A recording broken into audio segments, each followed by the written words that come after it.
All right, let's get started, everyone. So I'll remind you of this at the end of class, but the test is next week, the next test, so it's going to start moving quickly. So test review is this Friday, same room at 4:30. So that's optional. There's no attendance quiz or anything. I was saying to some people in office hours, if you haven't been doing as well and want to improve your grade, again, I strongly encourage you to test yourself on the key terms before test review day, right? So then you have a sense of what you know and what you don't know. I forget if I gave this advice, but I'll just give it again. Have two lists, one with your notes and one without. Take the list without and test yourself on it. This will do two things. It will, number one, strengthen your memory of the material you do know. There's lots of evidence that's the case. Right? Testing yourself on material is better than rereading it. Rereading it can lull you into a false sense of security. So it does that, but it also obviously shows you what you don't know. Right? You can read it and go, yeah, I know that, but then when you make yourself say it out loud, you can see how much you actually know.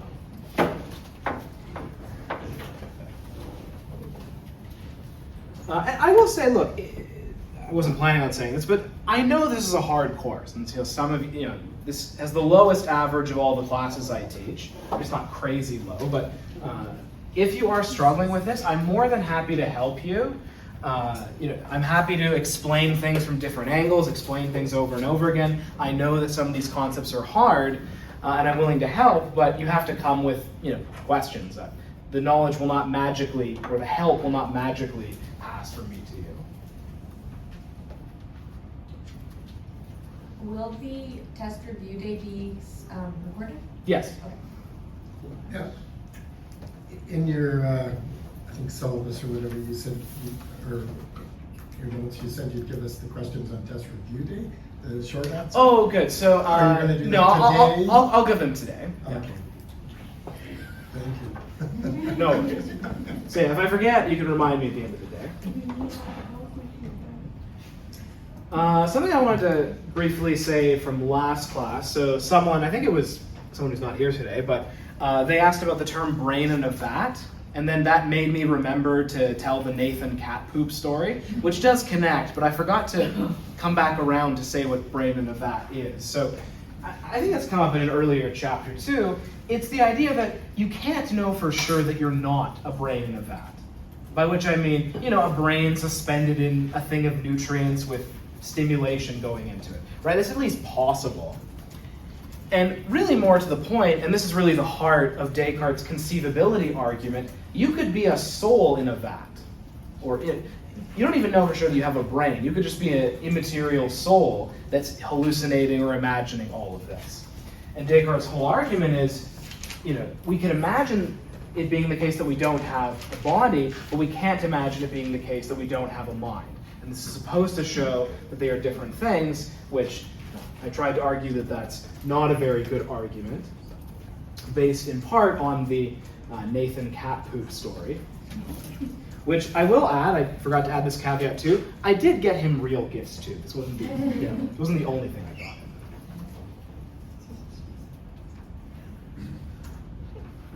Okay, so today we're doing two chapters, and the chapters don't really have much of a connection. I guess there's one connection, but you can really treat them as separate things. The first chapter is on views and thinkers that fall under the heading of behaviorism. Although, as I will say, the thinkers in question generally don't like that term, but we'll go along with the classification that's usually given. You can maybe call them behaviorist-ish. And then chapter 5 is on mind-brain identity theory. The one thing that these two views do have in common, or these two families of views have in common, is they are both materialistic. Materialist theories. So remember that for Descartes, there's the mind and there's matter, which includes our bodies, of course, and our brains. If you're a dualist, both are real. They are separate substances, separate real things. If you're an idealist, like Berkeley, you think that matter doesn't exist. It's all just mind. So the whole world is just conscious minds and their contents. If you're a materialist, this doesn't exist. At least it doesn't exist as a separate thing. Minds are just brains. Or for the behaviorists, it's a little bit more complicated, but at any rate, they are not, minds are not separate magical substances. The book briefly discusses the history of materialism. There are some materialists among the ancient Greeks, people like Democritus and to some extent Epicurus, right? People who said everything is matter. Following the scientific revolution, the view gradually became more popular, and it's fair to say that today, both in philosophy and psychology departments, materialism is kind of the reigning wisdom. Most people are some variant of materialist, or at least they act like materialists when they are doing their theorizing, writing their papers. Right? If you read psychology research papers, the immaterial soul is not typically invoked. So the type of materialism that chapter 4 focuses on is behaviorism. So all the way back on the first day of class, I distinguished between psychological behaviorism and philosophical behaviorism.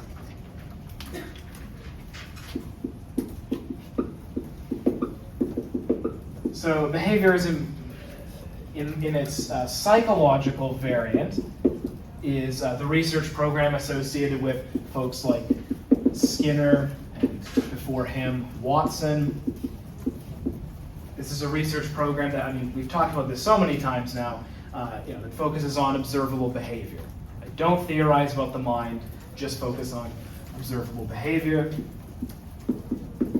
Whereas philosophical behaviorism, there's some overlap, but the philosophical behaviorists don't say things like there are no mental states or we shouldn't talk about mental states, but they think mental states are ways of talking about behavior.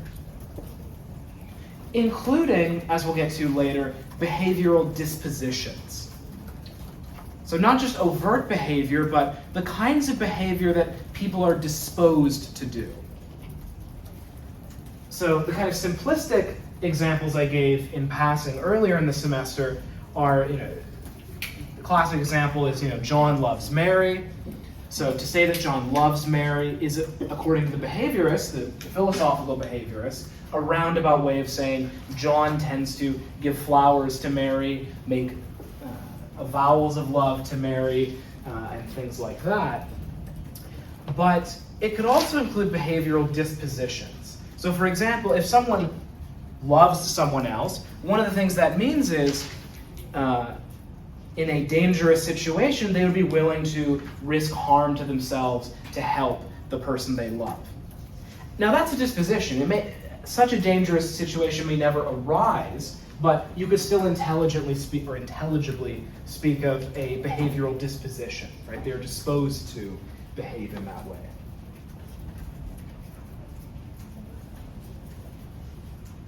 It's probably not a coincidence that these views are popular around the same time, and more to the point, they are both popular around the same time that positivism was popular in philosophy of science. So it should be pretty obvious that there's a kind of conceptual connection there, right? We're the positivists. This book speaks of the verificationists. For our purposes, basically the same thing as the positivists. They, of course, emphasize that the only way you can know things is through direct observation, and both of these views have that in common. Yep. So, for example, if John says that he loves Mary, will that be a behavior? Yep. If talking that is saying that I love someone, not that I give her something. So talking is definitely a type of behavior for both of these teams, and it's a type of behavior that's, for humans, very important for ascribing mental states.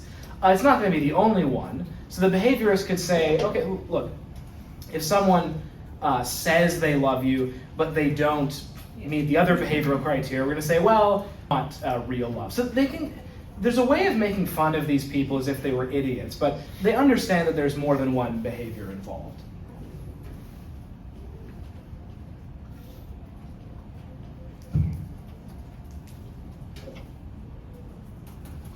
Okay, so why would anyone be attracted to what I'm broadly calling philosophical behaviorism? Well, it helps us avoid a number of problems in philosophy of mind. So let's go back to dualism. Let's go back to Descartes. So one thing that Descartes says about mental states or the mind is that it's private. Only I have access to my own mental states. The rest of you have to guess. You can infer or conjecture based on my behavior what my conscious experience is like, but only I really know. So the Cartesian argument goes. This leads to a perennial problem in the philosophy of mind, which is the problem of other minds. In fact, this would have been mentioned, at least briefly, in your intro psych textbook, at least if you took it here. Does anyone remember what the problem of other minds is? So it's just the idea that you can't know that other people have minds. You can only know that you have one. So, and it's easy to get this intuition. So me right now, so I'm looking around. I know I'm conscious, right? I have this. You're all NPCs. Yeah, that's right. But you all could be NPCs, exactly. The rest of you, I mean, of course, I believe that you are all conscious, but don't know for sure. Yeah, you're all laughing and doing the sorts of things that conscious people typically do, but, you know, I can infer that we have consciousness. I infer that you have conscious, but I don't know for sure. Now, that seems like a very strange conclusion. Now, the behaviorists have a way out of this, which is, no, mental states are not private, they're public. So there's no problem of other minds. If people behave in the right ways, that's all it means to say they have consciousness. Voila, the problem of other minds is solved. So that's one attraction. So behaviorism helps us with the problem of other minds. Another problem it helps us with is the problem of the inverted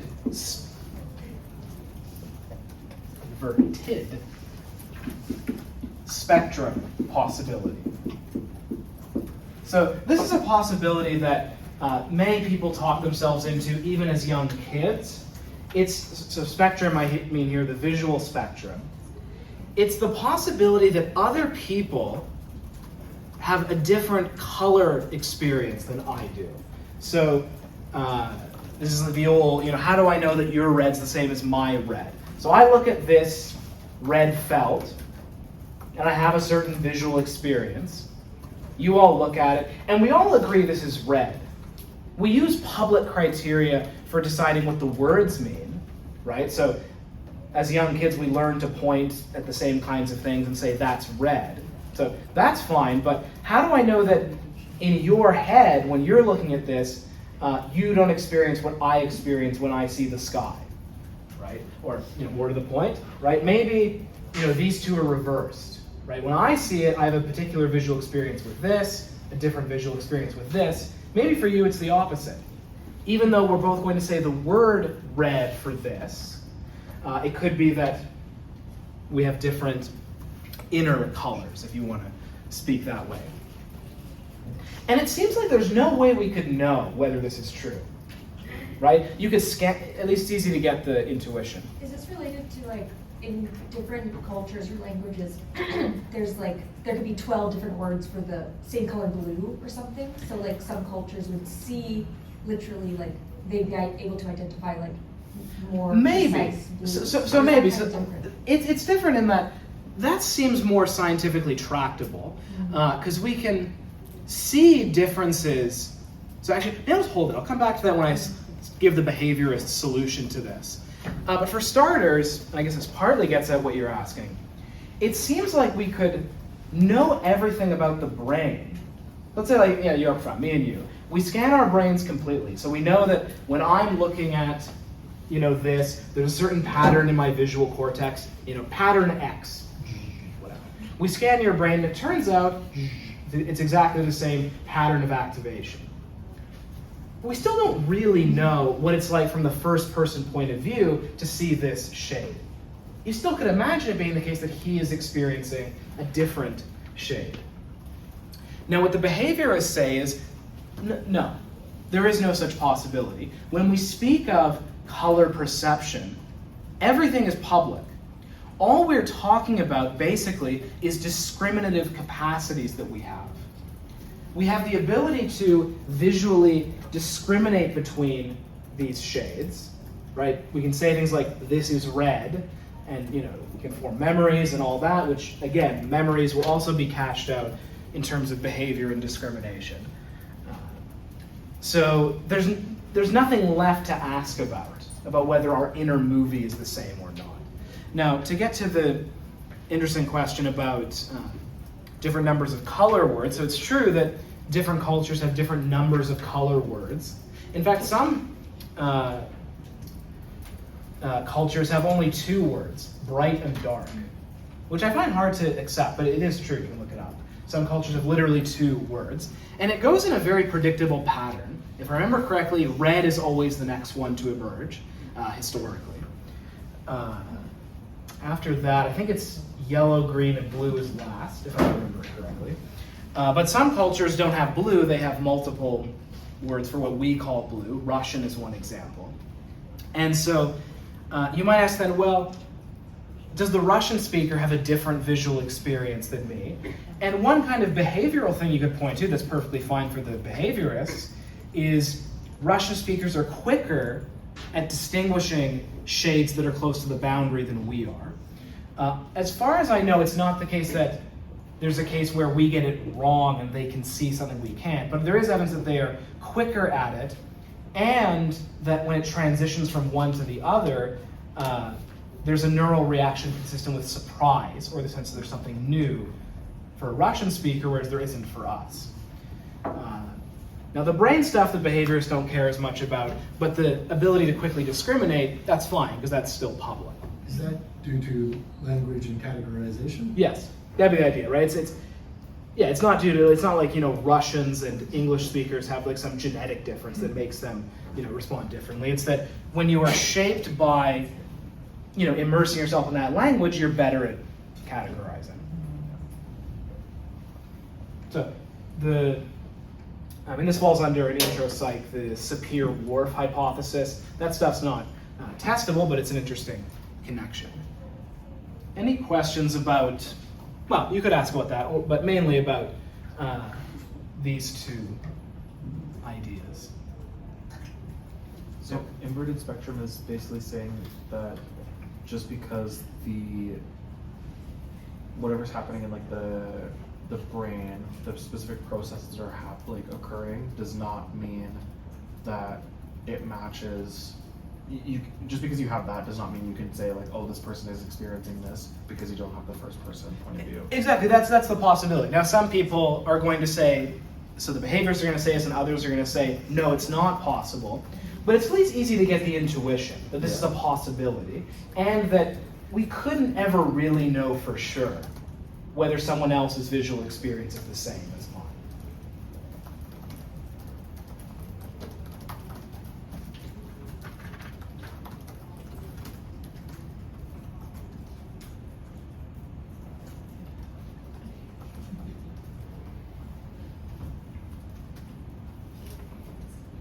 A related term that will be very important for Chalmers is, and I guess it's really another way of stating the problem of other minds, is the possibility of philosophical zombies, right? So philosophical zombies isn't zombies like horror movie zombies. It's, I won't say NPC. NPC is pretty close, actually. So a zombie, for philosophers, is someone who is behaviorally the same as a conscious person, but they lack inner experience. And again, it's not that anyone really believes that there are zombies, but it's that we couldn't ever really know whether someone else is a zombie.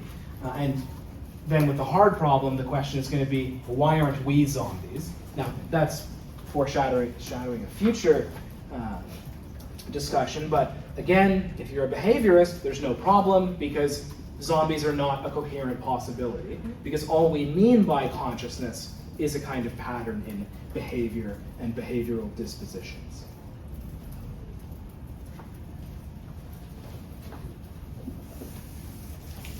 So I've been speaking abstractly about the behaviorists. As I said early on, this is a little bit misleading because the actual thinkers in question tend to not like that label.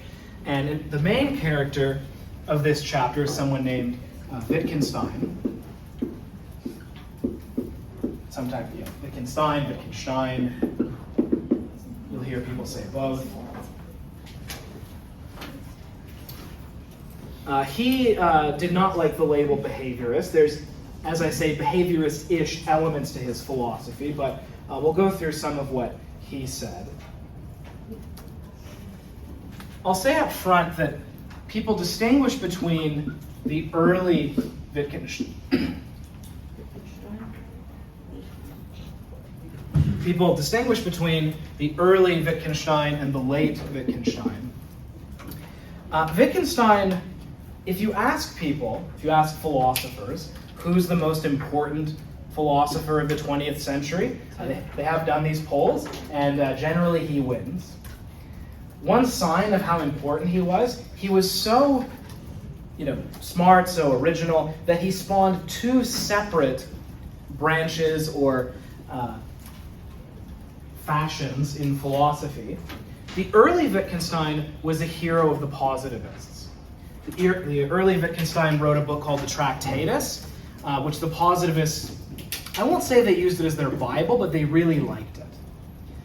Now, many people allege that the positivists misunderstood Wittgenstein. I'm not going to get into that, but in this chapter, though, we have in mind the late Wittgenstein.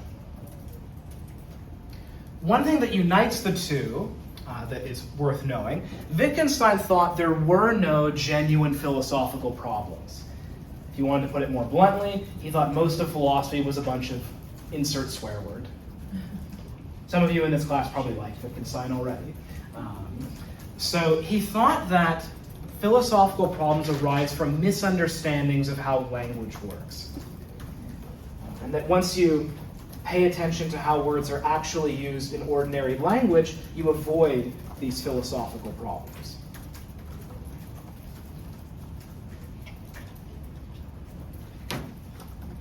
I believe I told the story, you've probably forgotten it by now, but Wittgenstein had a famous fight with Popper. So this is the one where Popper gave a lecture saying that basically there are philosophical problems, and Wittgenstein was not happy about this. And both Wittgenstein and Popper were very dogmatic, unpleasant people. Everyone who knew them said things like that. And Wittgenstein shook a fire poker in Popper's face. And there's conflicting reports of what exactly happened, but at any rate, they had a row.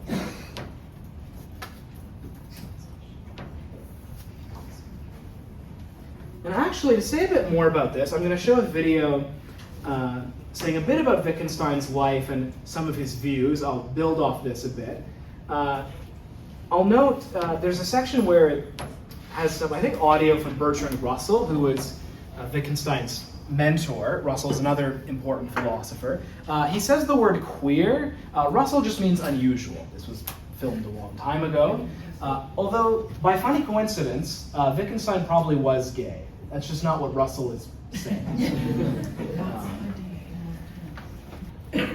Okay, so there's a lot there to say more about. I'll start with what it said towards the end, and again, we're talking about the later Wittgenstein here. There's a tempting view according to which we have words, and words all correspond to some entity or some thing in the world. Words point at things in the world. And if we want to know what this word means, we have to look at the nature of the thing it's pointing at. And Wittgenstein says that's a very misleading and incorrect and confused way of thinking about language. You can see, for example, how this leads to dualism. We have words like mind or soul, and then we ask, well, what's the thing that these words point to? It can't be physical, so it must be some invisible, non-physical thing out there. And then you have the problem of, well, how does the mind interact with the body? And then, as you saw, you get into a big mess. What Wittgenstein says is, no, words are tools that are part of what he calls language games. We have these things we do with words, and if you pay attention to how the words are used, you don't get into these philosophical confusions. For example, take the word mind. Yep. Is this the same as the problem of the inverse spectrum possibility? No. People have a different definition of it for them personally, but it's still the same thing. Oh, good. No, although you could draw a connection there. So Wittgenstein is going to say that definitions are not personal that you have for yourself. I'll come back to that. I will say what he has Does to that say. make sense? Yeah. What you're saying makes sense, but yeah, what Wittgenstein is going to say is definitions are not privated in the head. Okay. I'll come back to that. It is actually a good question. Let's take the example of mind, the term mind. So, mind is a word in English that has different uses.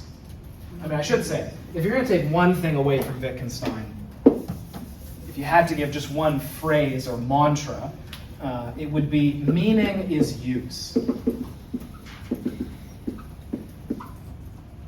So how do we use the term mind? Well, it has different uses. For example, you could say, so-and-so has lost their mind. Now again, don't think about words pointing at things. They don't have a thing called the mind that they have misplaced. It's just a way of saying they're behaving in a crazy way. If you say that someone is being mindful, you're saying they're paying attention. They're concentrating on something. And that again will be reflected in their behavior. What he says is, once you've exhausted all the correct uses of the term, you're done. Philosophy. There's no need to now ask about whether there are these invisible things that correspond to the words we use. All you have to do is look at how the words are used in ordinary language.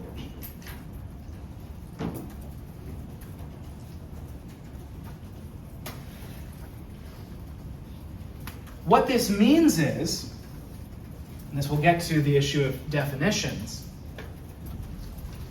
words are not defined in terms of necessary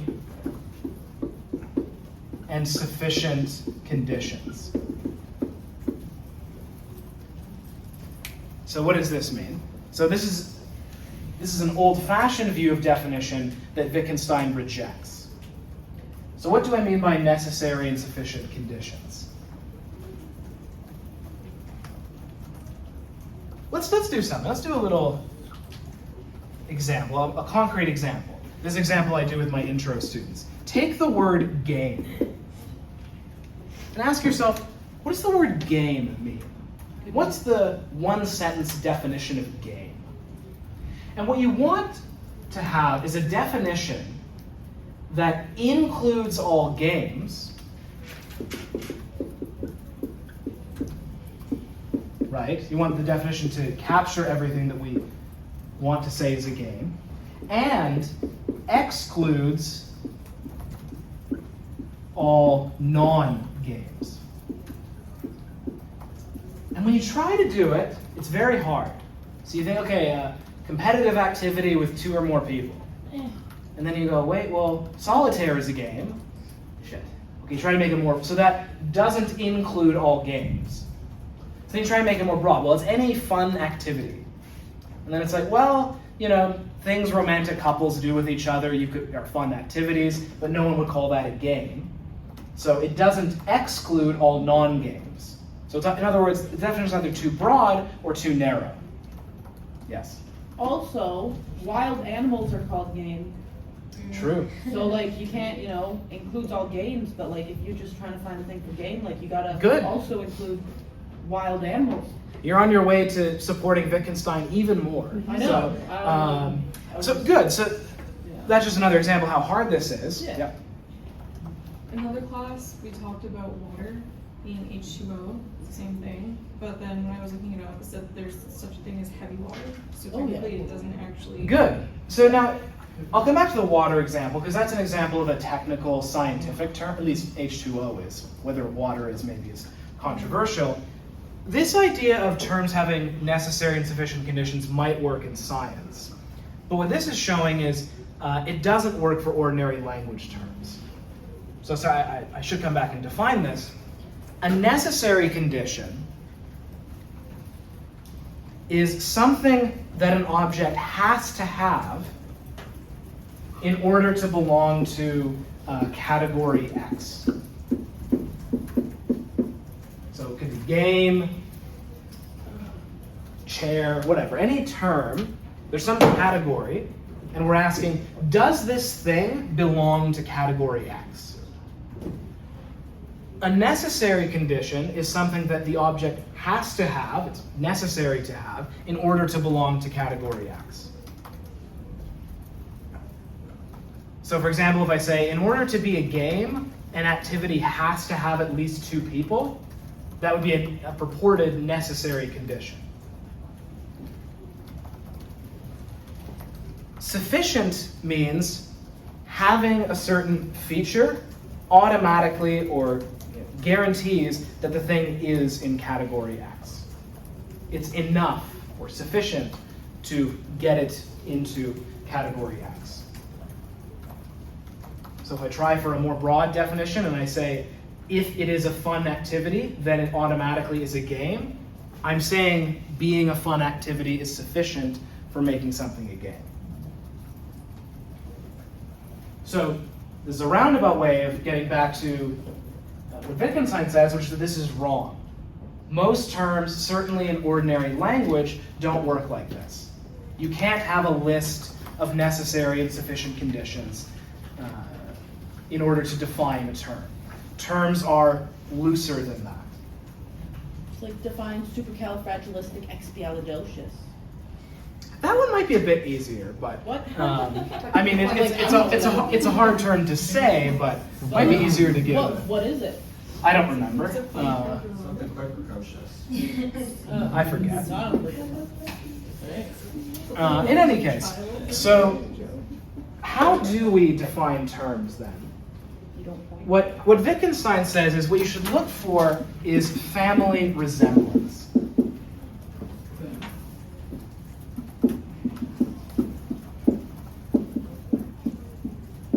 So think of your family, right?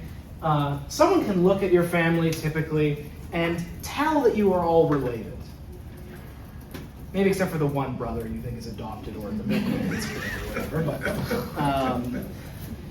But typically you can look and see that you're all related.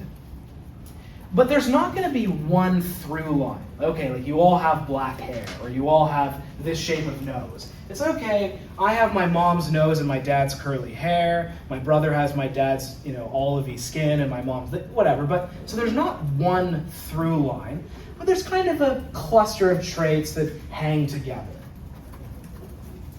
And Wittgenstein says most ordinary language terms work that way. So there's not going to be a strict definition with a set of necessary and sufficient conditions. It's going to be more in terms of family resemblance.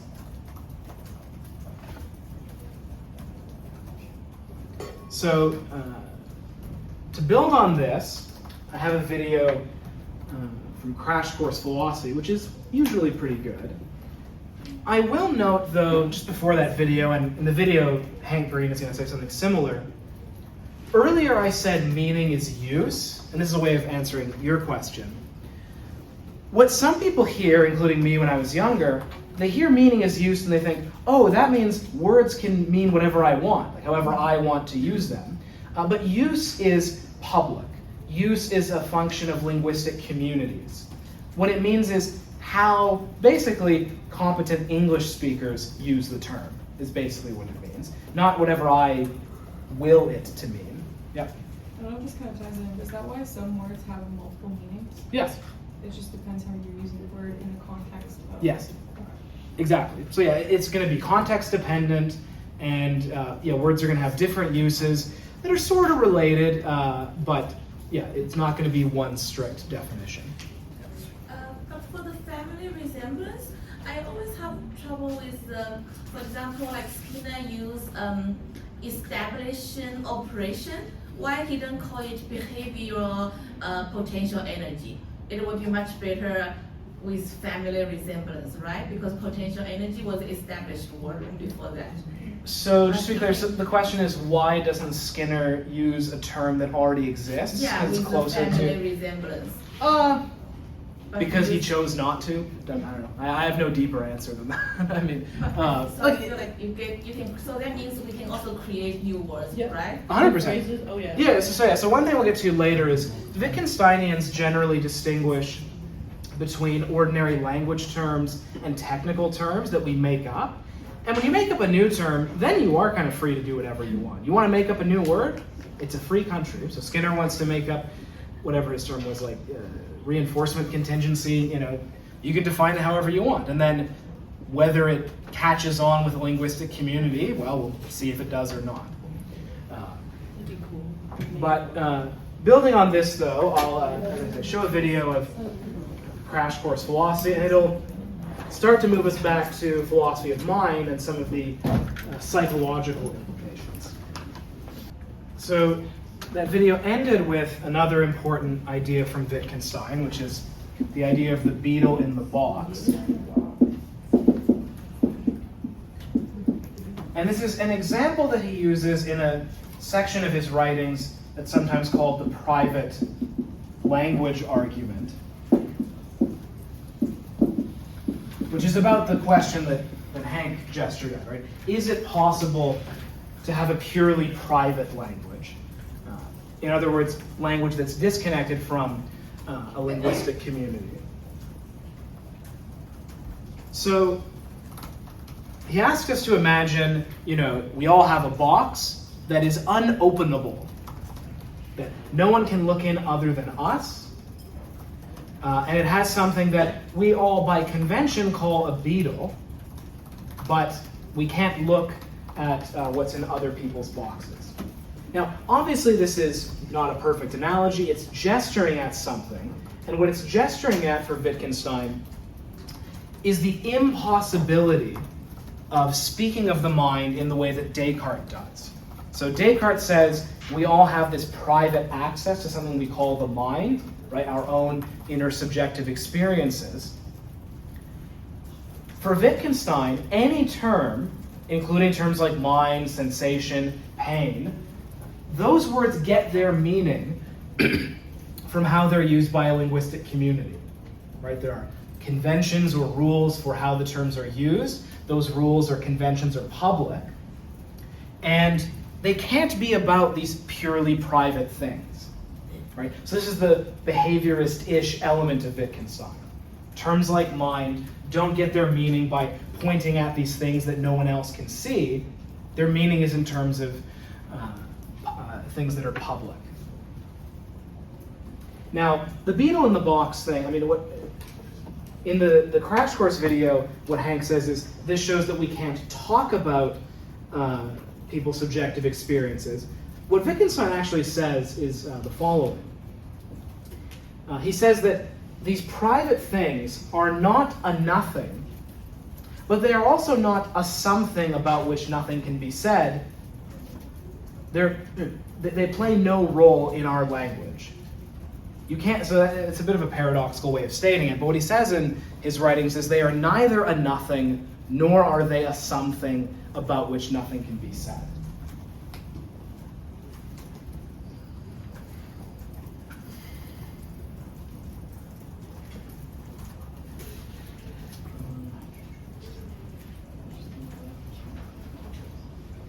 Okay, there's more to say, but any questions so far about Wittgenstein? Yeah. Is this kind of like Schrodinger's cat, kind of the paradox of the way, like, you don't know if the cat's dead or alive, but like we can't actually even open the box? I wouldn't draw a connection there. So that's a quantum physics example. where, yeah, the Schrodinger equation says something's in two states at once, but then whenever you measure it, it's in one state. You could wrestle with it to try to make them similar, but I think that'll probably lead to more confusion than help. It's nothing and something at the same time. So I will say that's what Wittgenstein explicitly says. Now I'll go ahead and just go on a little aside. If you look up private language argument, what you will find are debates about what it means. What you will find actually is competing exegesis. So exegesis means working really hard with a text to find the true meaning. I've read a lot of philosophy. I've only seen it used in two contexts. People studying the Bible and people studying Wittgenstein. Do with that what you will. So it's one person actually who met him literally said, "I have met God." Now, I think that's a very unhealthy attitude to have to a philosopher. What I'm inclined to say is often he's just unclear. Which I think there's a lot of helpful stuff in there, but what he says, which you can do with what you want, is thinking of the mind in this Cartesian way as something purely private. He says that's neither a nothing, nor is it a something about which nothing can be said. What he says is it just plays no role in language. There's just nothing to say about it. Yep. So I was imagining a possible problem with his view on words. So for example, so his view, I think it promotes that no specific words for specific things. Like no specific words are designed to specific things. So for example, I'm imagining like in a life or death situation, or like as we see in many movies, like you don't have enough time to like explain something, or you just have one word to clue, otherwise somebody's getting killed. So does that make sense? I'm not sure. So okay, let's make it concrete. So there's some life or death. Someone has a gun to my head, and what's the question? So, for example, you have to give someone, so I'm just referring to the example like he used in the video, like the mouse meaning two different things. Yep. So, what I mean is that maybe in some situations, it's better to have particular words for particular things, otherwise. Oh, I see. Good. So yes, so I think Wittgenstein's going to be okay with that. I'll come back to this later. I mentioned this in passing earlier, that Wittgensteinians will often distinguish between ordinary language terms, which are fuzzy and have multiple uses, and technical terms, which we make up, and which you can make up for various purposes. So you may say, and in science we do say this, we want it to be more precise than that. We don't want fuzzy, multiple meaning terms, so we're going to get together as scientists and say, when we say temperature, we mean this. And that's perfectly fine. Wittgenstein's not going to complain about that.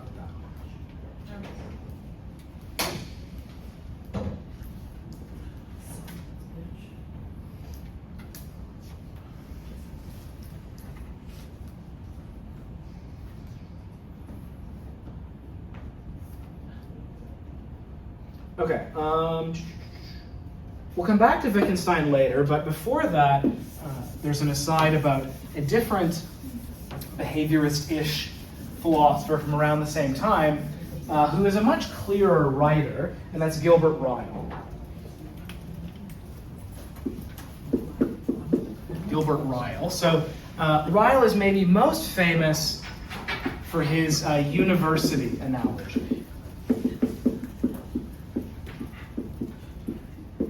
Here's the idea. So imagine you take a sibling on a tour to UBC, and you're showing them around. Like, this is UBC, here's the academic advisory building, here's the swimming pool, here's some student housing, here's some of the classrooms, and you show them around. Maybe you even get out some, you go online, you show them the tax forms or the institutional documents, you show them who the president is. You say, okay, so that's all you need to know about UBC. And your sibling goes, okay, this is all very interesting, but I still haven't seen the university. Where is that? At that point, you would tell your sibling that they are confused, right? The university just is all the institutions, documents, people, and buildings. There's not all of those things, and then over above that, the university. And what Ryle says is the Cartesian argument that there's this separate thing called the mind is the same kind of mistake. The term for that kind of mistake is a category mistake. You think that the mind belongs to one kind of category, namely, it's a kind of thing that you can point to. Just like in the university case, you think that your sibling in this hypothetical thinks that the university is one building that you can see, whereas it's not. It's a set of buildings and institutions and people and so on. In the case of the mind, again, because Ryle is behaviorist-ish, the mind is a set of capacities. It's not a thing that you can point at. When we say someone has a mind, all that we really mean is they have the capacity to guide their behavior intelligently. And so if someone can do that, they can show their mental competence, if you like, there's not a further question of, well, do they have this other thing called a mind? For Ryle, if you ask a question like that, you're engaged in a category mistake. He has a term of abuse for Descartes' dualism, which is that Descartes believes in a ghost in the machine. That's his.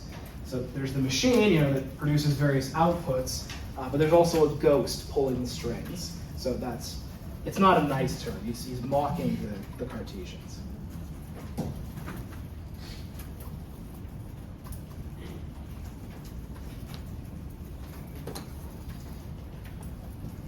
Okay, so we've covered a decent amount of stuff.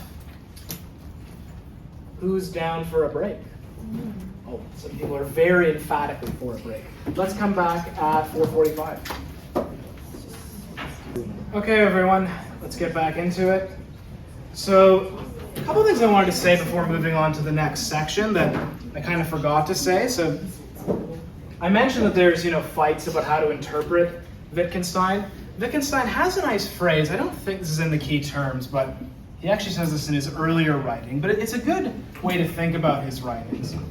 He says that his writings are a ladder that you can kick away. So really nice visual that he says at the end of the Tractatus that if you understand what I'm saying, you will understand that my arguments up to now have been meaningless. So what he says is, I want you to read this so that you climb up the ladder and you can see more clearly, and then you can kick the ladder away because you don't need it anymore once you've got up to wherever you were trying to get to. It is an experience reading Wittgenstein. So his later work, at least some of it, was compiled into something called Philosophical Investigations. That's where the private language argument is. It's worth reading. It's kind of a fun read, and you can have this kind of experience where you go through it, and then it's a kind of ladder that you can kick away.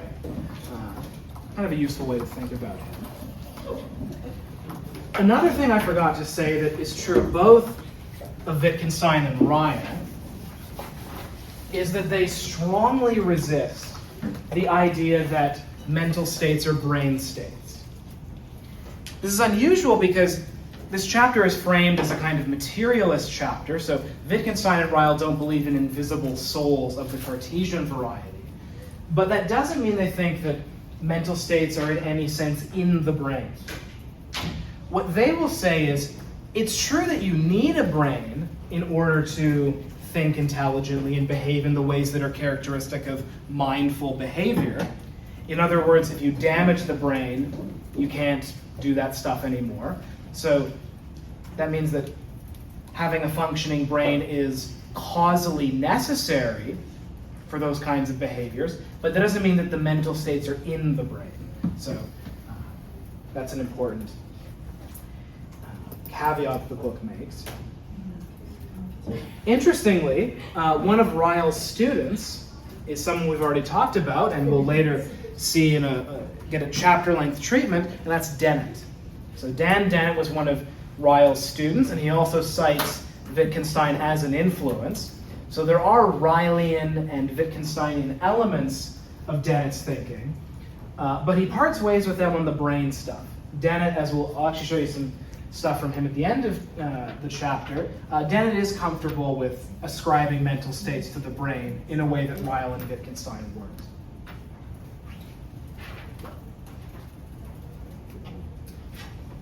Okay, there's a section on behavioral dispositions. Let me say a bit about this. So I gestured at this earlier in the chapter. A nice analogy is fragility. So fragility is a dispositional property. Meaning, so if I say something is fragile, what that means is if very little force is applied to it, it will break. It has the disposition to break easily under certain circumstances. And that's true of the fragile thing, even if it never breaks, right?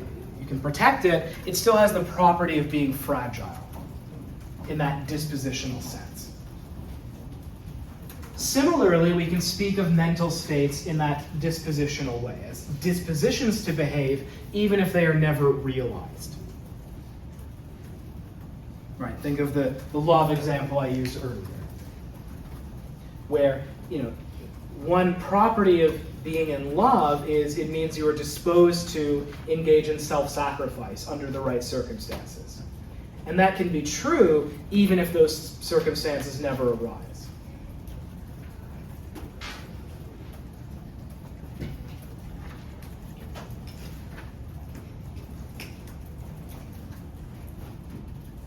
Relatedly, and I think that this phrase is in the key terms, paraphrasing mentalistic terms, I think that's in there. The idea here is just that for any mentalistic term, believe, desire, perceive, you can paraphrase that as a set of behaviors and behavioral dispositions. In other words, you can get rid of the term if you want and just give a list of all the behaviors and behavioral dispositions that are involved, and that's it. There's nothing left over. Using those terms is just a shortcut, a kind of shorthand for all those dispositions.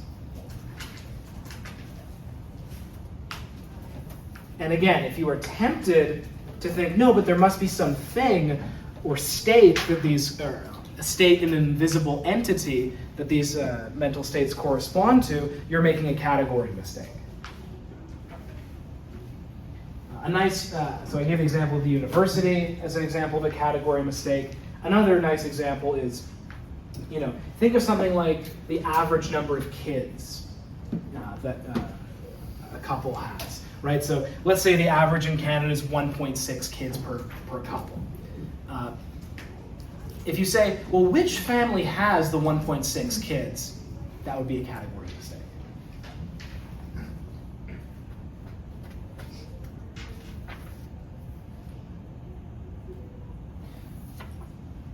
Okay, this next bit is very important, although it may give some of you a headache, but it's a very important distinction.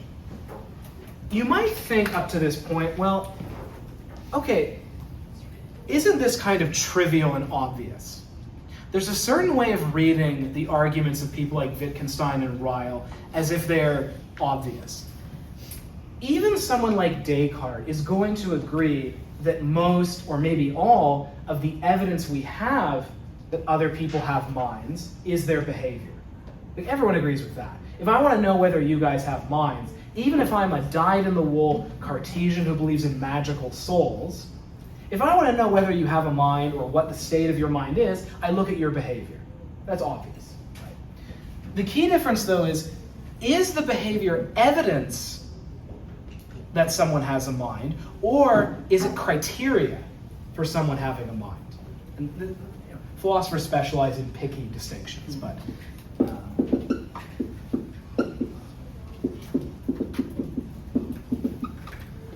so a Cartesian, like a dualist, is going to say the behavior is evidence that they have a mind. In other words, the evidence could be there, but it might be wrong. So let's take being happy. What does it mean to be happy? Well, if you're a Cartesian, happiness is a state in the soul. And if you look at me and I smile and I have a jolly set of hand gestures and so on, a Cartesian is going to say that's evidence that my soul is happy, but I don't know for sure. Whereas a philosophical behaviorist is going to say, no, if someone is smiling, laughing, and behaving in a jolly fashion, that means they're happy. There's nothing to happiness over and above a disposition to behave in those ways. Now, well, first of all, so far does this make sense? Whether or not we agree, at least the idea should make sense. Now, in parentheses, you have to add, these criteria are defeasible, which means they can be overruled by further criteria. So it's going to be a long list. So for example, if you see someone smiling and waving their arms about and so on, those are criterial grounds for saying they are happy. But if you zoom the camera out and they're in a play, you say, okay, actually, I don't know that they're happy, right? And turns out, and later they say, no, I was really sad, but I was just doing that for the play. Okay, so there are defeasibility grounds. You can say it appeared they were happy, but they weren't. But again, for the behaviorists, everything is public. If a set of criteria are met, and the defeasibility grounds are not met, that means they are happy. There's no further question of, are they really happy? So that's a very important distinction. So the philosophical behaviorists use criteria. Yes.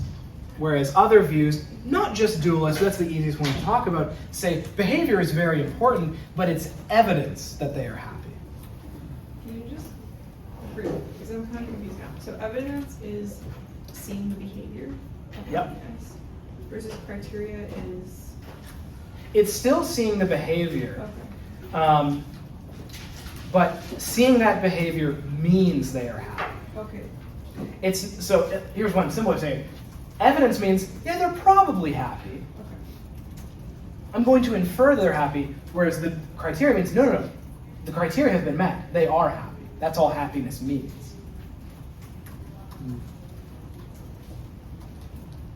With the caveat that there are also defeasibility grounds. Now, I suspect this second view seems kind of strange. The first view is definitely more intuitive. We want to say, no, they could behave in all the right ways, but still deep down not be happy. That's probably more the common sense view. As is always the case, I'm not requiring you to take a side.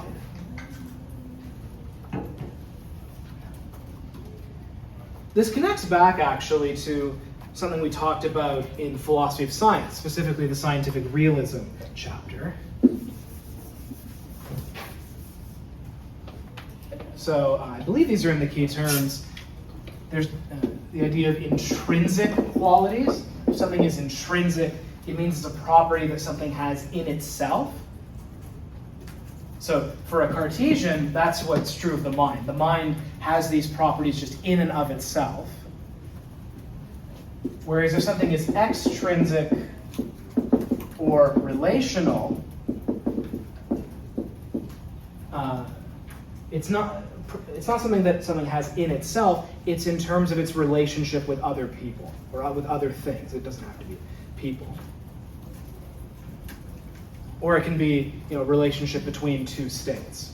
Right? Being happy is a state that predisposes you to behave in certain ways.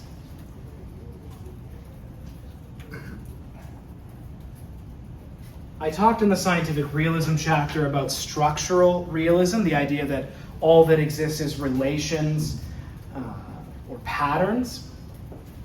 There's a similar idea here with the behaviorists, right? To speak of mental states is just to speak of patterns of behavior, not these pure, intrinsic, raw fields.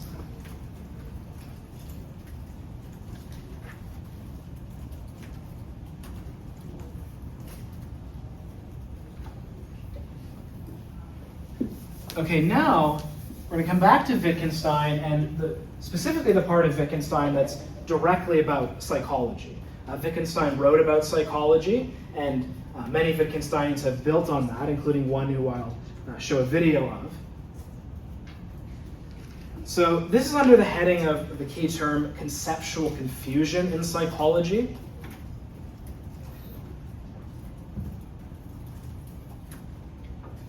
So we have to make this distinction. Now, I've used this a few times to answer different sorts of questions, but it's more relevant here. Wittgensteinians distinguish between ordinary language terms and technical terms.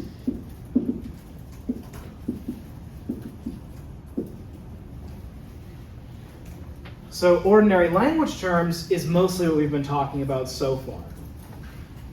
So these are terms that are part of a given natural language that native speakers use. And there it'll be kind of fuzzy. The words will have these family resemblance relations we talked about. So the term game doesn't have one strict definition.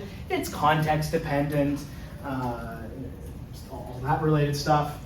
Right, as we said, meaning is use. All of those are features of ordinary language terms. Technical terms are ones we make up for some purpose or other.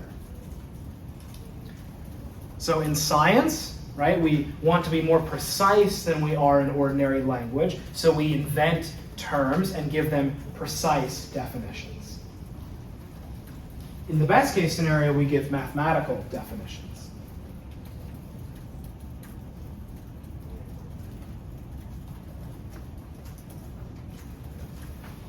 Wittgenstein says that this is the source of conceptual confusion in psychology. And here's a nice example that many of you will be able to connect with. Here's an ordinary language term, intelligence. Right, so in psychology, we are interested in intelligence. So intelligence is an English term, right? It's an ordinary language term. It has a set of uses in ordinary language. We want to study this, so what do? We make up a technical term, IQ. Right? IQ is well defined. There's a procedure for measuring IQ. You get a number at the end, which makes scientists happy, because then you can do statistics with it. And we discover various properties that this has. We can find out, for example, how heritable IQ is. We look for how similar identical twins are for IQ versus fraternal twins, or how similar identical twins raised apart are. We find out what the distribution of IQ scores are, and so on, the kinds of stuff you learned about back in 1200. But then in the discussion section, we say that we've discovered something about intelligence. And what Wittgensteinians say is this is a kind of confusion. To say that you're discovering something about intelligence is a mistake. Really all you're doing is discovering things about this technical term that you made up.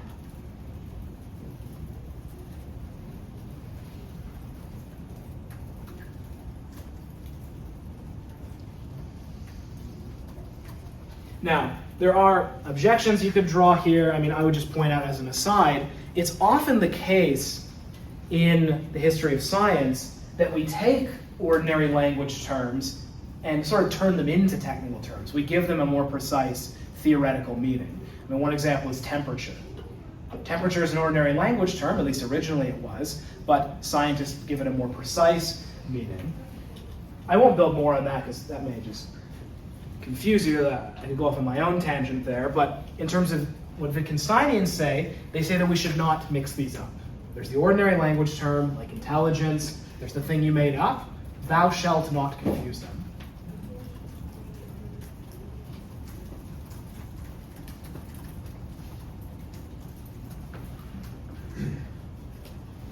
Okay, does this make sense? So, these ideas have also been applied to cognitive neuroscience. I'm going to show a video, maybe the longest video that I show in this course. So this is someone named Peter Hacker, who's probably the most influential Wittgensteinian philosopher still alive. I should say Wittgenstein's views are not the majority. Even though he's viewed as very important, most philosophers are not Wittgensteinians, but he is a very hardcore one. And he speaks here about some of the, by his lights, confusions in cognitive neuroscience and in psychology to some extent. I'll just note though, so he's being interviewed here by someone. The interviewer makes a minor mistake. He talks about the Libet studies, which I think someone here is a big fan of the Libet studies. So the Libet studies find that the short version is you can measure people's brains while they are making a decision, and you can predict what decision they'll make before they have an awareness of which decision they're making. That's the shorthand. The guy in the interview says that the hand moves before they make the decision. That's not what the Libet studies found. It found that there are brain states that enable you to predict which decision you'll make before the felt awareness of which decision you're making. So, look, you don't have to memorize every detail of this video, but it's a nice example of how Wittgensteinians apply these ideas to psychology. Okay, I stopped it a bit early, so it's easy to find online. I saw some people falling asleep. I'll take that as my cue. So he's a bit stuffy, but what he said towards the end, and he said other things later, is avoid thinking of things like free will or consciousness as things, and rather think of them as capacities that we have. And even though these capacities depend on the brain, that doesn't mean they are in the brain or things in the brain. Another kind of, so that's, there's various confusions. So this is one kind of conceptual confusion, and the term conceptual confusion in psychology refers to this kind. There's the issue that Hacker talked about and the book talked about earlier, which is thinking that states have to be in the brain.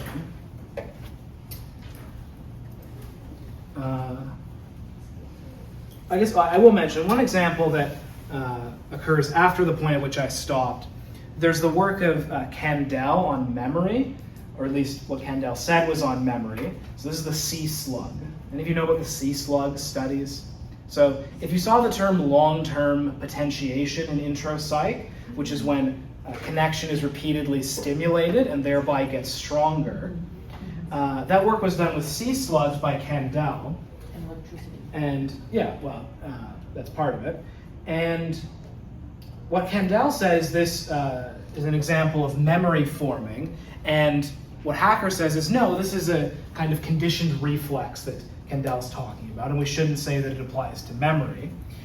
So again, it's for him an example of mixing up a technical term and an ordinary language term like memory. There's objections one could raise, but for now we'll just understand what he's saying. Another confusion that's specific to neuroscience is one that he sometimes calls the mereological fallacy. Is this in the key terms? Yeah. So mereology is about the relationship between parts and wholes.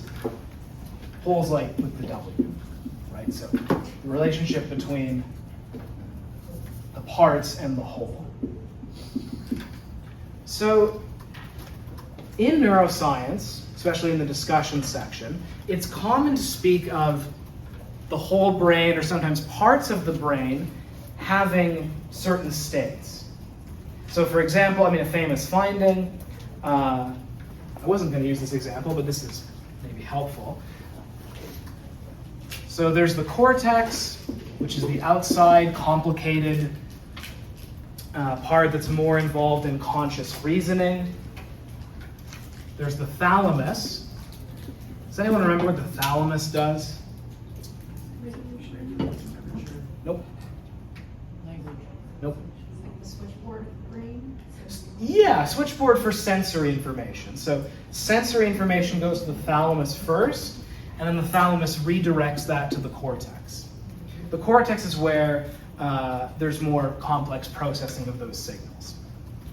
The thalamus is, so to speak, kind of dumb. It's a very, very simple system.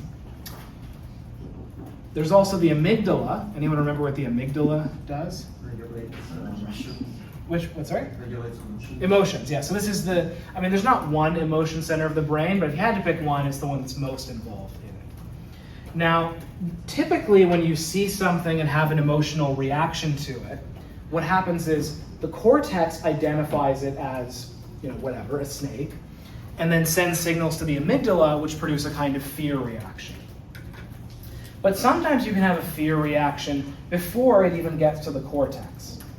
The thalamus is, so to speak, smart enough to figure out this looks kind of snakish and can trigger the amygdala to produce a fear reaction before it gets to the cortex. Now, it's very intuitive to look at this and go, well, in a certain sense, the thalamus knows or detects that a stimulus is snake-like. Now, for Hacker, that commits the mereological fallacy. Terms like knows, believes, and so on are properties of a person, of the whole organism. We don't say John's brain believes in God. We say John believes in God. That's the grammar of ordinary language. So to say that John's thalamus knows that it's a snake or detects that it's a snake is a mistake. You are using terms that are only appropriate for the whole entity and using it for parts of the entity. So, according to the Wittgensteinians, that's a kind of mistake. Now, people sometimes think that, okay, if something is called a fallacy, that means God gave it to us. Philosophers distinguish between formal fallacies and informal fallacies. Informal fallacies, which this one is, are more contentious.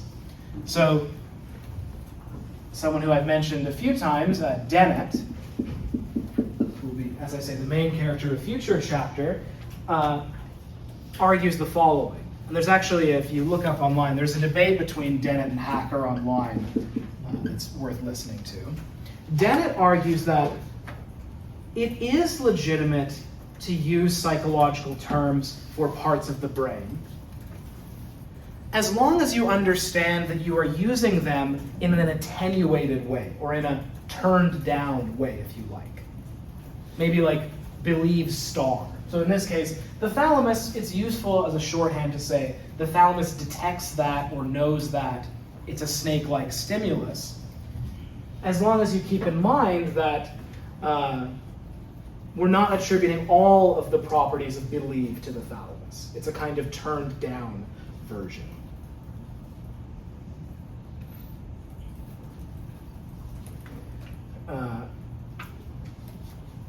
Dennett's term for this research project, is homuncular functionalism.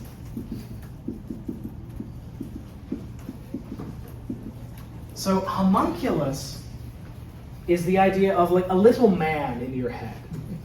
And there's a certain kind of homunculus that Dennett thinks is wrong, and I'll start with that. So it's tempting to think, picture, that inside the brain, what there is a kind of show. Dennett sometimes calls this the Cartesian theater. And there must be something in there, maybe not literally a man, but some kind of thing that watches it. Maybe the frontal lobes. Maybe the frontal lobes is where everything comes together and where then the final show can be watched. So again, this is the bad homunculus idea. Because as you may be able to reason, this can't be right. Because if this is true, this is what perception has to be, well then, what's going on in the head of the homunculus? How does he see what's going on? He's seeing himself. Well, if perception is always you watching a show, then inside the head of the homunculus has to be a little show. Yeah, exactly. And then so on, and then forever. This is what philosophers call an infinite regress. And this just can't be right. Yep. Is this just his way of like explaining consciousness? Well, I would say it's his way of arguing against a bad understanding of consciousness. So an idea of consciousness where there's an inner show that is being watched by someone, that's a bad idea. Now, we'll say more about what Dennett thinks consciousness is in a future chapter, but for now I'm just saying this is a bad homunculus type of theory. Homuncular functionalism says it's okay to break the brain down into subsystems or even sub-agencies as long as those sub-agencies don't have all of the powers and competences of the whole person, right? Again, think like the thalamus. The thalamus has the ability to, distinguish the incoming stimuli to some extent and can produce outputs on that basis. You could think of it as a kind of little agent. And then you could break that down into subsystems or sub-agents. And you keep going until you get to systems that are so simple that they could be replaced by a machine. So that's this idea, that the brain is made of subsystems, each of which have some competences, and then you can keep breaking them down until you get to very simple ones. Yep.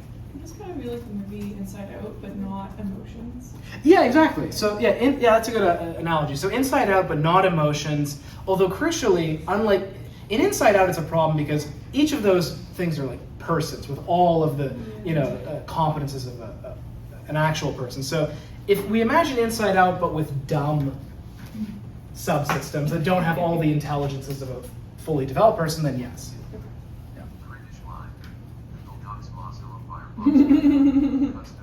I don't know what I did. We'll just give it a second. I'll cut this part out. Sorry. Yeah, no worries. 10 seconds won't kill us. And again, I'll actually show a video of Dennett explaining this view. Oh, and I should say too, just in general, there is a link in Blackboard called optional videos. So if you're interested in these kinds of topics, I have some stuff there that's too long to show in class, one of which is a debate between Dennett and Hacker. Okay, so well said. So the book then has a discussion of psychological behaviorism, which I won't say too much about. We've kind of beat psychological behaviorism to death, and all of you have heard about it before, so this is where the way that you study human beings is by looking at their behavior, right? As I have said many times, it's a research project, and the way that behavior changes over time is in response to conditioning, right?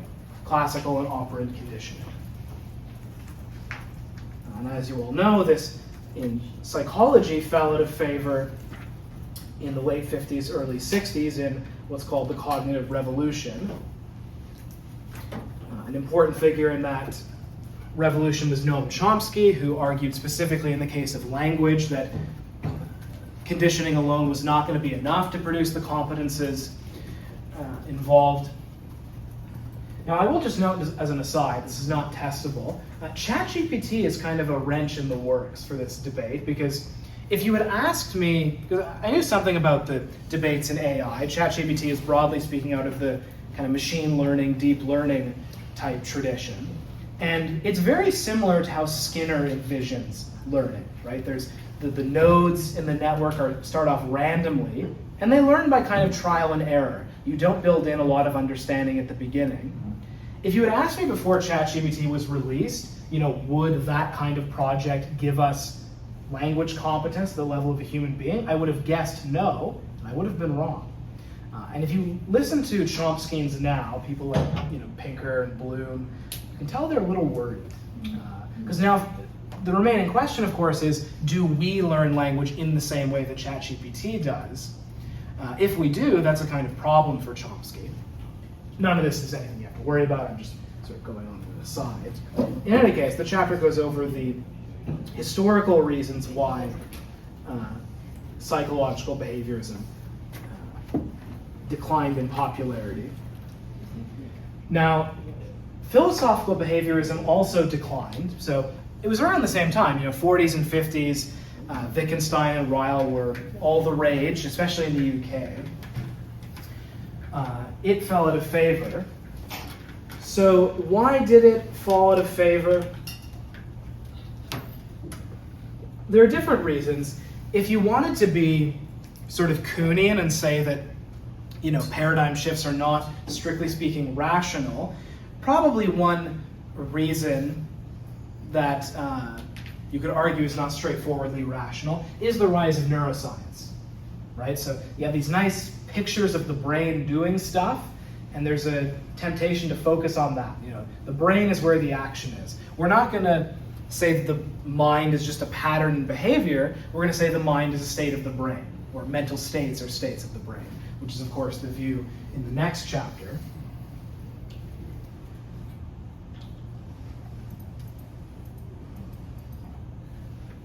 Additionally, I think we do want to say that there is something special about the brain. Now, it's difficult to state exactly what it is, but think back to the brain in the vat possibility, right? If you could take the brain out of the skull, keep it alive in nutrients and stimulate the visual cortex, that brain would have experiences. And that's true of the brain, but it's not true of any other part of the body. And so it's very natural to infer from that yes, mental states are in some sense a property of the brain, in a way that they aren't property of any other part of the organism. And you could even cash that out behavioristically, right? So if you could successfully remove my brain from its skull, put it in a vat of nutrients, and stimulate the pattern of activity associated with seeing red, and then put it back in my head, I would say, yes, I was having this very vivid sensation of seeing red. So there is something important about the brain beyond just it's necessary for consciousness. And so those kinds of considerations are part of what lead to the next chapter, which is mind-brain identity theory. So this is a very simple view according to which mental states are brain states. So what is pain? It's a particular pattern of activity in the brain. Full stop.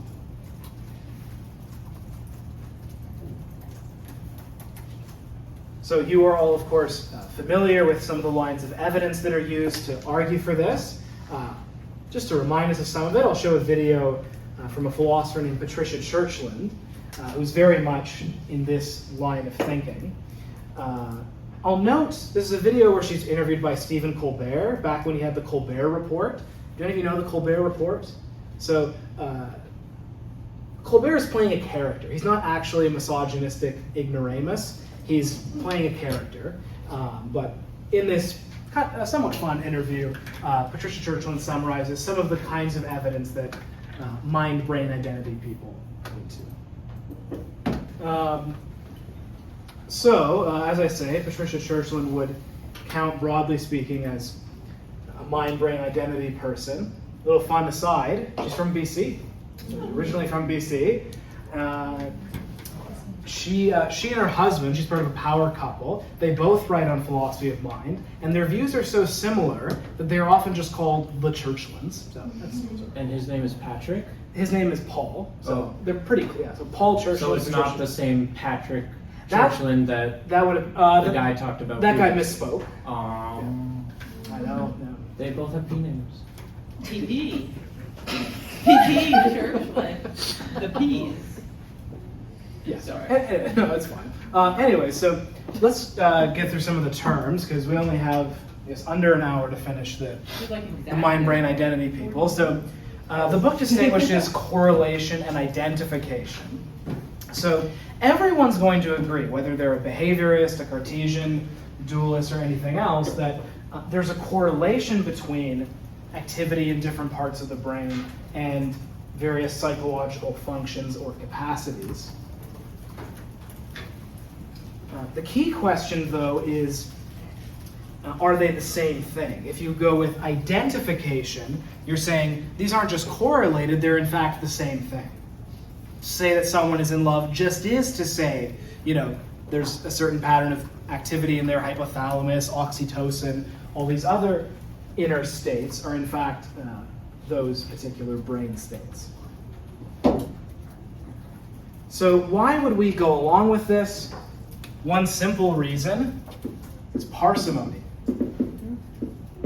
So parsimony, a related term, which the name is spelled differently sometimes, Occam's razor, or the simplest. So the fancy way of saying it is, do not multiply entities beyond necessity. the simple way of saying it is, look, if two theories explain the data equally well, go with the simpler one. So, not to get in too mathematical, but in dualism, there are two kinds of things. For mind-brain identity, there's one. One is less than two. So, all else being equal, parsimony would say you go for mind-brain identity theory.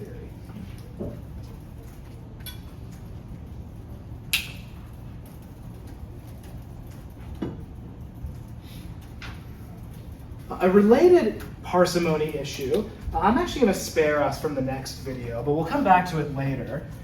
Physicists speak of the core theory, which is a fancy way of referring to our two most successful theories in physics, which are quantum physics and relativity. Now, these do not agree in certain regimes like black holes, but in the domain of everyday life, including activity in the brain, the core theory makes predictions about what should happen, and so far, in the context in which we test the theory, the predictions are right. So the video I sometimes show here is from Sean Carroll, who we'll see more of towards the end of the course. What he argues is, look, if you're a Cartesian dualist, right, what you have to say is the core theory is wrong in the brain. That sometimes physics says this should happen, but the invisible soul adds new effects, which is possible, but what that means is you're saying the core theory is wrong, and we should have a very high bar for claiming that. So that's another consideration that counts against Cartesian dualism, and that should incline us to something like mind-brain identity.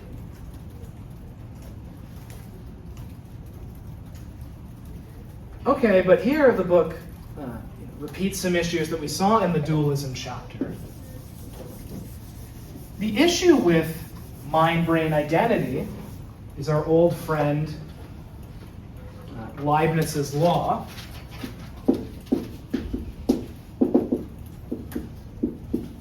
The fancy name for the law is the indiscernibility of identicals. Too long. Too long. Leibniz's law is fine. So indiscernible meaning you can't tell the difference between them. Or more to the point, if two things are the same, they have to share all of their properties, right? If it's the case that A and B are the same thing, they have to share all of their properties.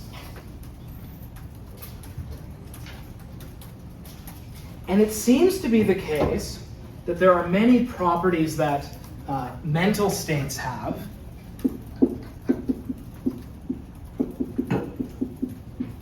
that brain states do not have. So here's one that we've talked about already, privateness. At least on a certain, it's very easy to get the intuition that these are private. Right? Mental states, only I have access to them. Whereas brain states are not private. Brain states are public. Anyone can see them, you can scan it, you could, as I say, if you're a psychopath, do something else to get access, but brain states are public, whereas mental states are not. At least it's easy to get the intuition that they are. Relatedly, and we're going to spend a lot of time talking about this when we talk about the hard problem, mental states have a qualitative dimension to them. There's a sort of a way they feel. The philosophical term is qualia. There's something that it's like to have mental states. So think back to the apple, right? So there's a green apple. Now, the apple isn't really green, or if you think in a scientific way, it's just a bunch of atoms. Atoms aren't green, right? What they do is they reflect certain kinds of light, and that enters my brain. And in my brain, or in my something, there's a kind of greenish experience I have. But again, as I said back in the first chapter on philosophy of mind, there's nothing green in the brain. So, looks like we have a problem. Mental events, mental states have a greenish quality or a painful quality or whatever you want. And brain states don't seem to have that. Brain states are just a bunch of chemical reactions.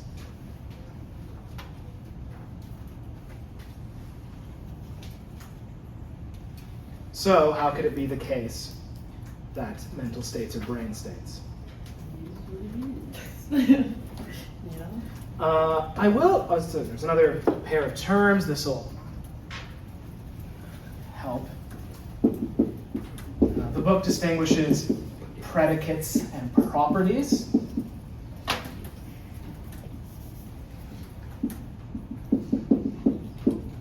This is worth knowing. So these are related. Predicates are words.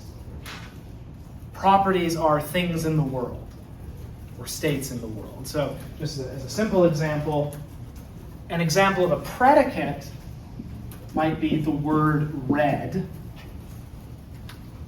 But the property being red is, right, this mess on the board has the property of being red. Now, it's okay if we have different words that are different predicates, right? So we have the predicate, pattern of activity in the visual cortex, and the predicate, an experience of red. Those are two words or two predicates.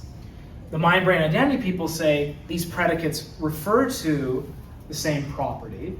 The question is, and that's possible, it's perfectly possible to have two words that refer to the same thing. Think of the example of the morning star and the evening star. Right? Those are two words or two concepts, but they refer to the same thing, namely Venus, which is a planet, as it turns out.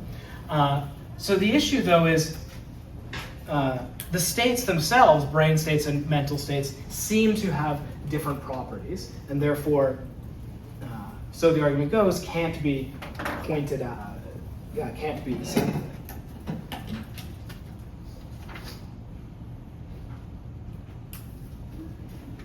How we do? Yeah. How can red have a property? Or I guess red is a property. Is it? Yeah, it's a property of objects. Now, I'll come later to an issue with the objection to the mind-brain identity theory. Is it depends what we say it's a property of. So, is it a property of the object, or is it a property of the experience I'm having? But no, red would count as a property. It's a property of blood. Yeah, it's a property of blood, property of apples, or a property of my experience of an apple, but yeah, it's a property of something. If it's a property of an experience of something, then it has to be a predicate, no? Good, so predicate means the word red. Right. So it's just the word. And then just the word. Like these three letters. That's the predicate. The property is red. So like, If that makes sense. I don't know how else to say it. Would a predicate be like the word murder, and the property would be the murder? Well, murder is an action, but you're getting at the right thing. So, okay, think of the word tall. There's a word. It's a word. The property would be like being tall. Yeah. Being tall is not a word, right?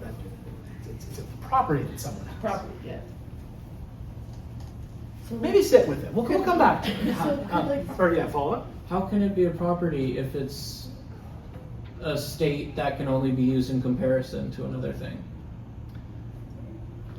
I would say something can be a property and still you only know what it is by comparing it to others. That's fine. I think of tall, right? You can think of tall as a kind of, it's complicated because tall isn't precise, but at least what tall means is relative to a given population. So that's still fine. It's okay if you have to compare it.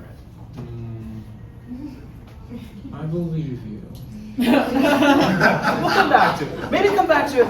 Let it sit, and then on Friday, test review. Maybe we can try again. But I'm all over it. okay, one thing I'll say. So here's one issue. So one issue with mind-brain identity theory is mental states and brain states seem to have different properties. Another issue, though, if you look at the literature and look at the examples that mind-brain identity people give, they are almost always provably false. So you'll see things like, well, maybe pain is just C fibers firing. You'll see that in philosophy. C fibers firing? Yeah, C fibers firing. Yeah, well, it's still pain.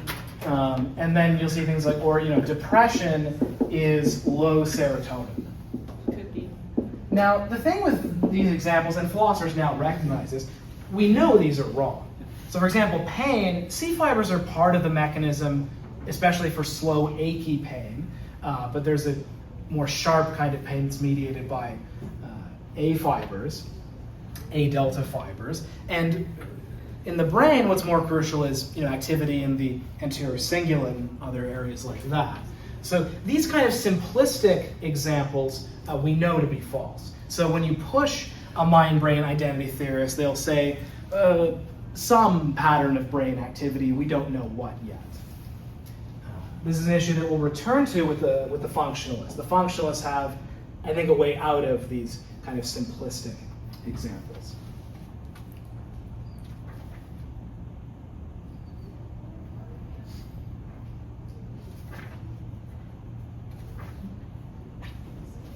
Okay.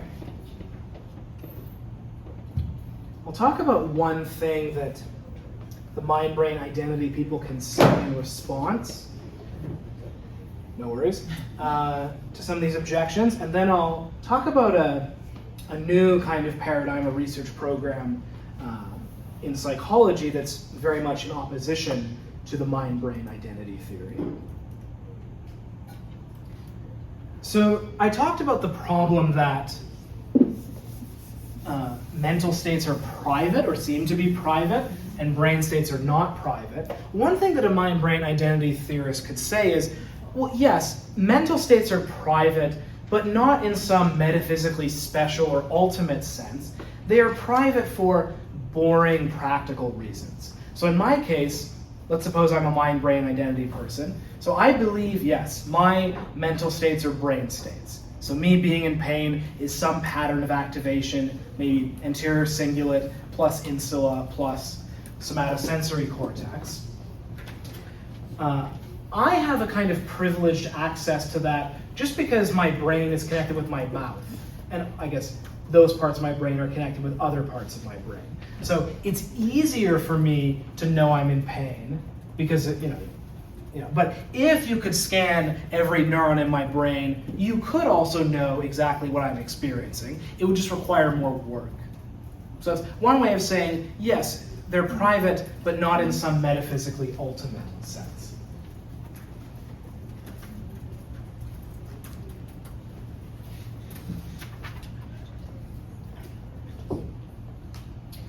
Okay. Last thing I want to say, and I'll show a video of someone in this tradition. This is not in the textbook, but I'll just note that there's a growing interest in a perspective called embodied cognition. This is not something I'm an expert in, so I'll just gesture at some stuff. So psychologists, neuroscientists, generally speaking, think the real action is in the brain. And I gestured at some reasons for taking that seriously. But many psychologists are now emphasizing the ways in which other parts of the body are relevant for conscious experience or for thinking.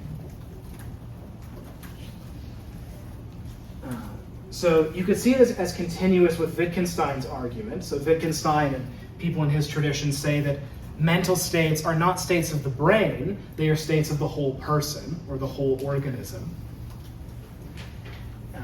You could also think back to intro psych, to ideas like the James Lang theory of emotion, where according to that view, emotions are essentially caused by bodily reactions. That first, you have bodily states like fast heart rate, sweaty palms, and so on. And that an emotion is just coming to be aware of those bodily states. And that and the implication would be without those states, you couldn't have the emotional experience. Yep? So kind of how, why, besides the physical, stored trauma in your body, somebody could say, oh, you have trauma throughout your body. Yes, trauma in your body. And the idea would be that it's not just the brain telling the body to have that, but there are patterns of sensitivity and reaction in the body that are relevant for having that kind of experience.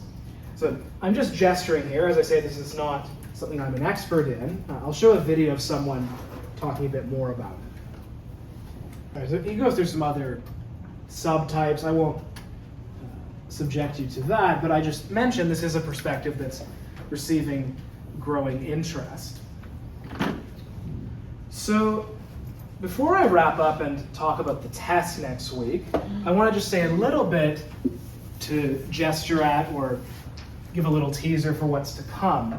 So think back to the examples I gave of cases where we know mind-brain identity is false, or at least know that the examples they gave were false. So for example, we know pain is not just simply C fibers firing. It's a whole complex set of brain states.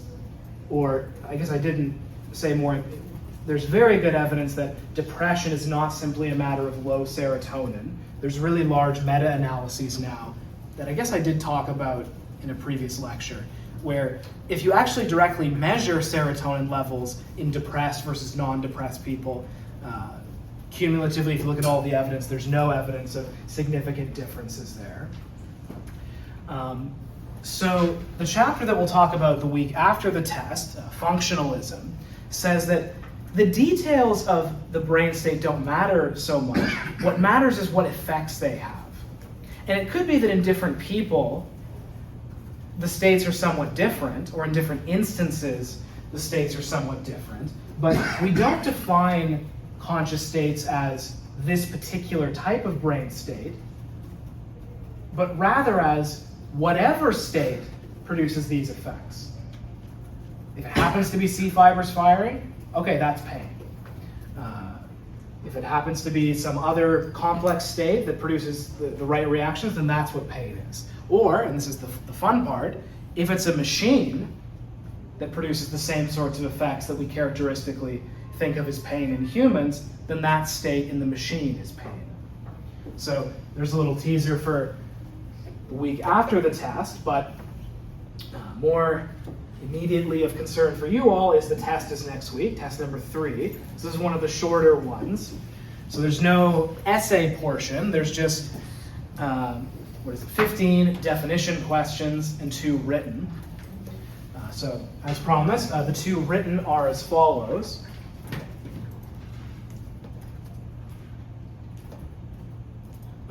Number 1, explain why Descartes' notion of mind-brain interaction is in tension with the causal closure of the physical. That's from the Descartes chapter. So again, just briefly, so Descartes has this idea that the mind and brain interact. Why is that in tension with the causal closure of the physical? The next one, this is sort of nice because I'm giving you a lot of some options, but it's mean because it's a hard part. Explain 2 arguments from Ludwig Wittgenstein. Sorry, what? Explain 2 arguments from Ludwig Wittgenstein. Oh. So he makes a few different arguments, so you have some choices, but explain 2 of them. And as I already said, if you want to show up for further test review, that's this Friday in this room at 4:30. That's all I have to say for today. Any questions to wrap us up? Yep. I think there are some terms that we didn't get to. Go ahead, yep. For chapter 4, it was like infinite regression, conceptual engineering, good feature definitions. Oh, yes, sorry, there's something I totally forgot. Yeah, I'll get to the conceptual engineering thing, 'cause that's right, that is something that I completely forgot about. Okay, let me just say, infinite regress I briefly mentioned, but I'll just say it again. So that's the idea, it's an argument against the bad kind of homunculus.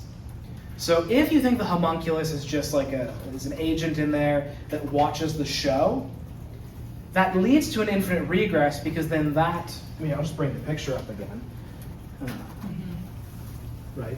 It's this idea. Right? If you think that perception is watching a show in your head, well then the guy watching the show also has to have a show in his head, and so on forever.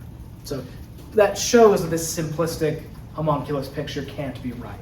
The only kind of homuncular thinking that's okay is if you have a sub-agency or sub-person, it has to be a kind of dumb one, or one that has not all of the properties of the full person.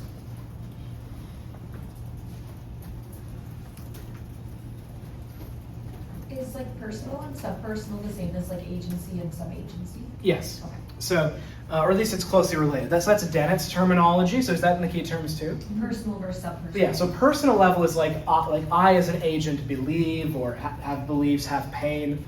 Subpersonal is, subsystems in my brain that you maybe can speak loosely of as having sort of maybe belief star, not full blown belief, but like the thalamus. The thalamus detects that something is snake-like and can act on that basis. So that's a kind of subpersonal type explanation.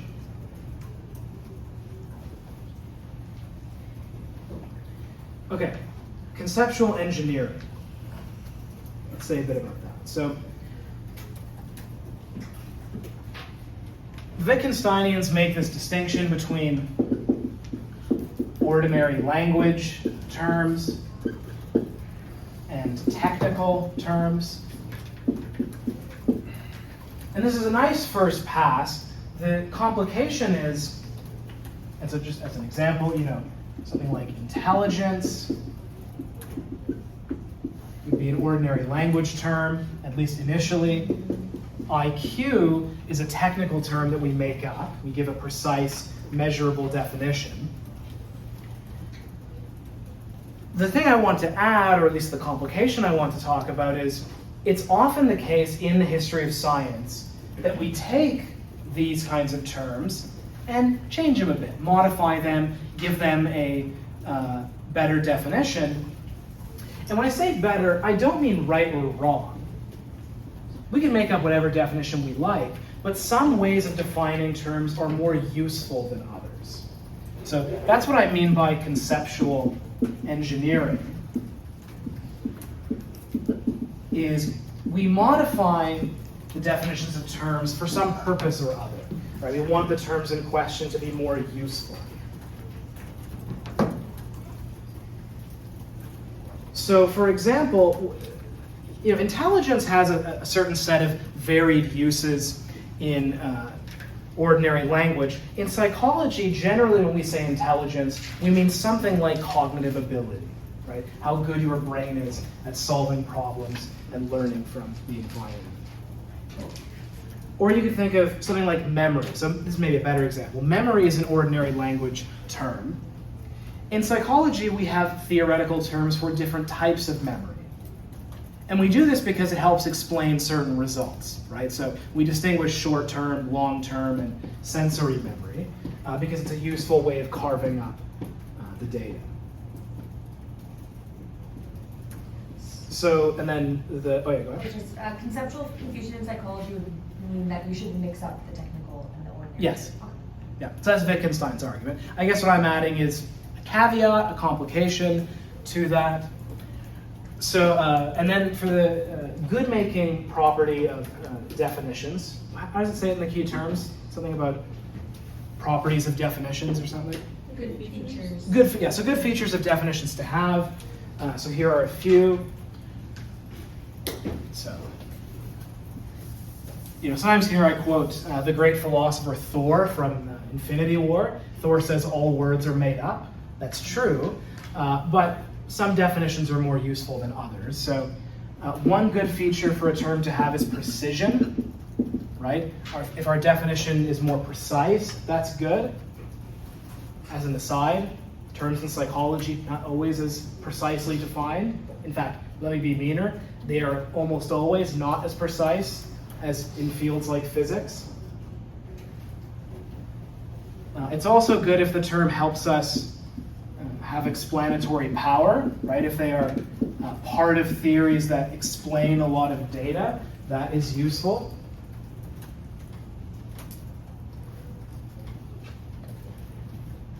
If they are also part of theories that help us make predictions, that's useful. And lastly, and this is one that I'm sort of adding, it's useful if they preserve some of what we mean in ordinary language.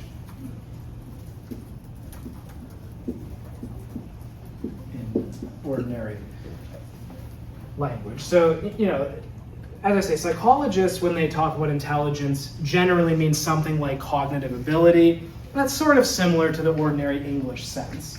And that's helpful to, if you defined it as something like how often you play video games every week, that'd be very precise, but it's completely disconnected from the ordinary language sense, and therefore maybe not a good way to do it. Yep. So if you were to give us a definition question, would you give us like good features for definitions, or would you give us like actual precision? I'll go ahead and say, this one's not good beyond a test. This is just kind of an aside, something to think about. But I'll go ahead and say, this one's not good beyond a test. Okay, I'll say that you're all free to go. If you have more questions, I don't want to hold you all hostage, so you're free to go. If you have more questions, feel free to come up and say. So strongly encourage you all to test yourself on the definitions before Friday. Yeah? About the second question, the two arguments of Wittgenstein. Yes. Do you mean any specific one about behaviorism or anything? Anything from Wittgenstein. So it's not about question one. No, it's anything from Wittgenstein.